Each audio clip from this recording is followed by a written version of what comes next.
Mr. Phillip, how you do, sir? I'm fine, thank you, Dike. So much a pleasure sitting with you this morning.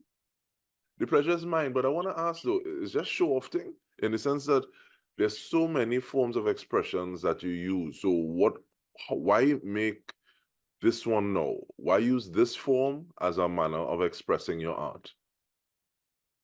Okay, I think we're speaking about using theater. You know, just this morning, a friend of mine um, pointed to a very iconic character in San Fernando, which is where I'm from. A man named Clemmy George. And he was speaking about Clemmy George in the regard that he is a part of a movement to name the San Fernando Carnegie Library, have the name changed to Clemmy George Library. And it stood out because Clemmy was very much the researcher and historian. And I thought that that was interesting. And now that you asked this question, the point is that how do you ever end up doing things? I mean, he would know Clemmy as a historian, but I knew Clemmy as a historian, but as a mass man, because my interest is in mass, my main interest. So that in terms of answering the question, it is that my interest has always been about calypso and culture and poetry as my standing, and then as a writer, you know, and carnival artist. So that it just shifts. It's like the sand under your feet decay. You know, things move around, and what emerges is probably this round's a mass, or in the next rounds, you know, a poem, or you know, a collection of poetry, or a historical book, as the book I've written on San Fernando Carnival, or in this case, a play. And it's a play because Blakie has always intrigued me. We worked together over several years, and the idea was to bring Blakie to New York. I was living in New York at the time. So it was a case of getting Blakie there, and the travails and ups and downs made for a wonderful story that, you know, we may not be entertainers, and therefore our stories may be less glamorous, but the challenges are there nevertheless. And Blakeys Story symbolizes our own story, you know, in that getting to America was quite a task for him because he'd had previous problems. So, in a long answer, that's what brought me to telling Blake's story, because it's the everyman's story. And I like the fact that I appreciate the long story, because sometimes there's something about getting a level of nuance and context and depth that you won't get from a shorter answer. And you actually, I won't say preempted, but you segued quite nicely into the next question that I would have had in terms of why Blakie and why this period. So thank you for that. But to come back to that shifting stand that you're standing on in terms of expression, does the fact that you have so many opportunities to express what it is you do, does that help in terms of writing or crafting a play, or does that pull you in different directions, saying, okay, well, I could do it like this, I could do it like this, because it's easier to do what you know, and muscle memory is a thing. So is it easier or is it harder when you're going off into a new realm, doing something a little different? And it is, you correctly contextualize that. It is a new area for me. This is my first production of a play.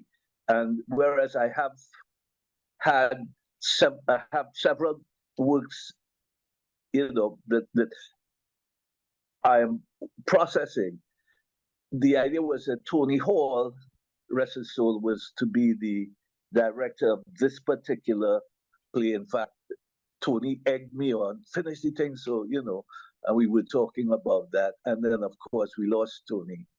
So that in doing it, he did do a film on my uh, mural by the sea poems, which kind of just highlighted and a praise song for of San Fernando.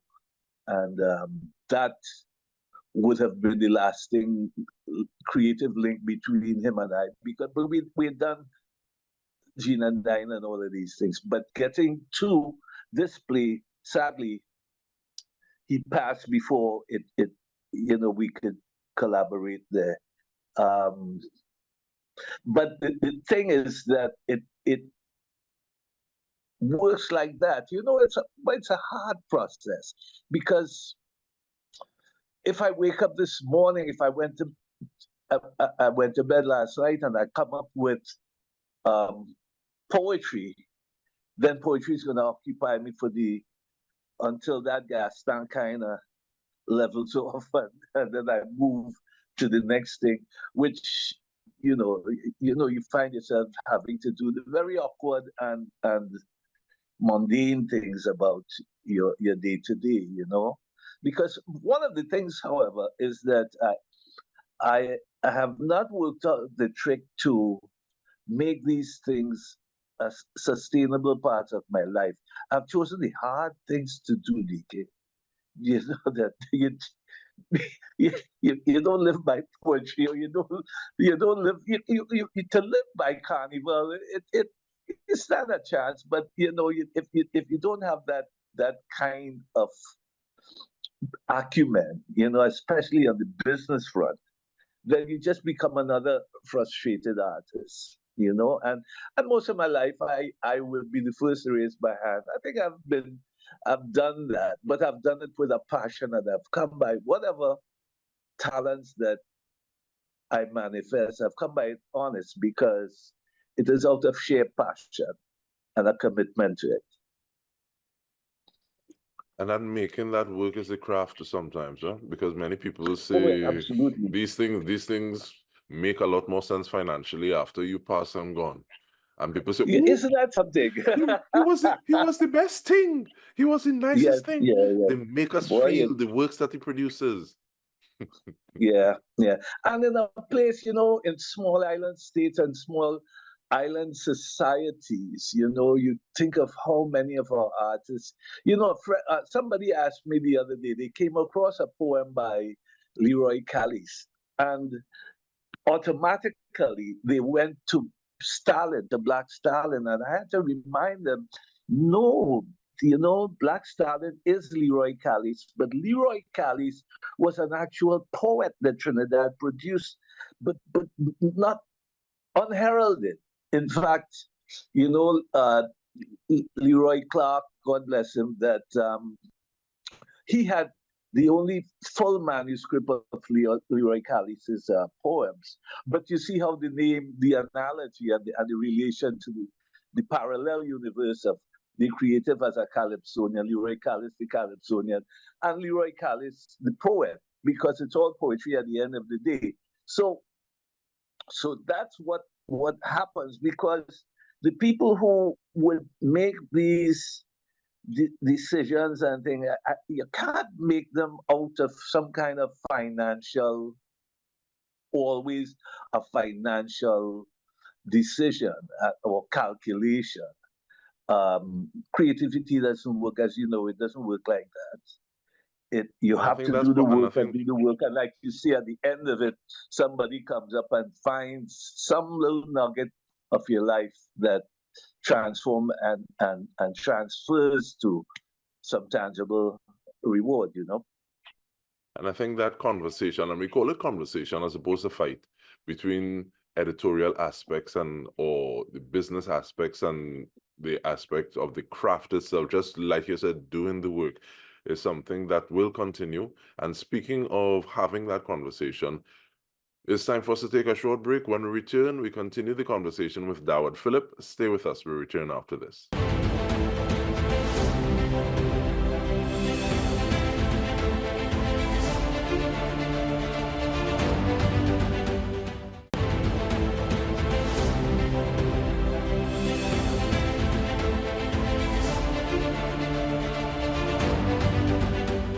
welcome back. We are speaking with Dawad Phillip and looking to get a little more in depth with regard to Warlord Blakie. The play and is a calypso musical, and even before we speak to the play itself, because you've mounted it already, you've held it already. What difference does a space make? Because talking about be a South Boy, a Sando Boy, it's been held in Naparima Bowl. It's also been held at the Little Carib Theatre. What difference does this space make in terms of mounting a play like this? Well, you know, the thing about it was that it's a hard answer for me, because what happened is that I did the play again. Marlon the Beak was with me, and we did it at Naparima Bowl, but over the carnival season, the day after Calypso Fiesta. So I need not tell you, everybody was still trying to work a hangover after Saturday. So Sunday is when the play was. So we never got a correct gauge, an honest gauge as to what kind of impact the play would have had. But I had to do it in San Fernando because San Fernando, that's where my heart is and my base is, And then we did it at Little Carib, and we had little technical problems at that space. Over the 2-night run, one night was excellent. The other night, we had some problems with the space itself, not the play. So I think Queen's Hall allows us to bring the ambience and the capacity that we would have experimented with both at Naparima Bowl and Little Carib. Queen's Hall, we kind of, like my sister say, like you graduate by. So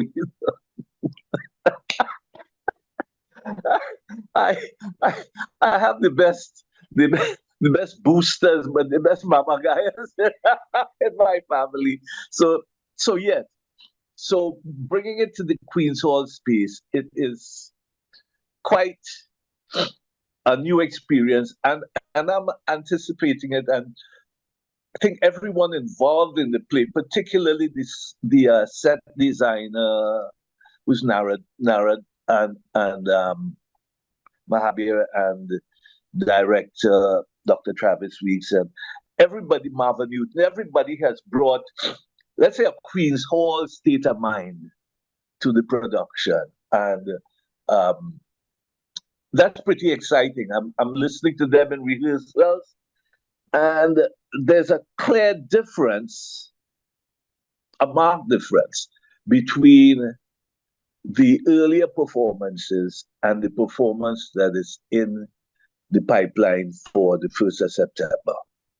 So we're saying the 1st of September at the Queen's Hall, but you mentioned Marvin Newton.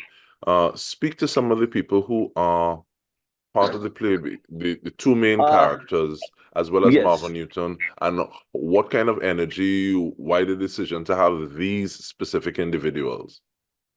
Well, with a character like Blakie, you have to, it is a task to find who, and even from the writing stage of the work, Dike, I in my mind, I'm auditioning people in my mind. I'm saying, who could do this? How would he look? How would he look in the Blakie role? I ended up with Curtis Gross because I heard Curtis Gross laugh. And he wasn't acting. He was bringing that guttural, soulful, unique kind of thing. It's funny that we talking about this laughter and character. I mean, right now, a person like Kamala Harris is being ridiculed for her laughter. But laughter is something that transcends, social definition. People laugh the way they laugh. And when I heard Curtis laugh, I knew that Curtis would be Blakie. Now, physically, you know, there's a lot of bridging that we had to do. But thank God, having an actor of his skill and having the right elements, wardrobe, and all of these things, Curtis makes an ample and very mesmerizing character in his role as Blakie. We have Penelope Spencer as Queenie, who is really his guardian angel, you know, who's helping him through this journey to travel to the United States. She's gone way beyond the call of duty to make this thing happen, and she gets through. And then this is anchored by the marvelous, but the marvelous Marva. That's what it is.